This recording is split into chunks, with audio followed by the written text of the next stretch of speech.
हामी मध्ये धेरैलाई यो कुरा थाहा नहुन सक्छ 5 वर्षभन्दा मुनिका बच्चाहरूको दिमागको अगाडिको भाग जसलाई प्रिफ्रन्टल कर्टेक्स भनिन्छ त्यो पूर्ण रूपमा विकसित भइसकेको हुँदैन and this part of the brain is responsible for emotional regulation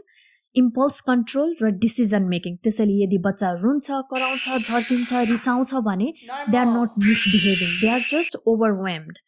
there brain is not yet able to respond like an adults अब यही ठाउँमा हामी धेरै प्यारेन्ट्सहरू फ्रस्ट्रेटेड हुन्छौँ हामी बच्चाबाट पनि ठुलो मान्छे जस्तै व्यवहारको आशा र अपेक्षा राख्छौँ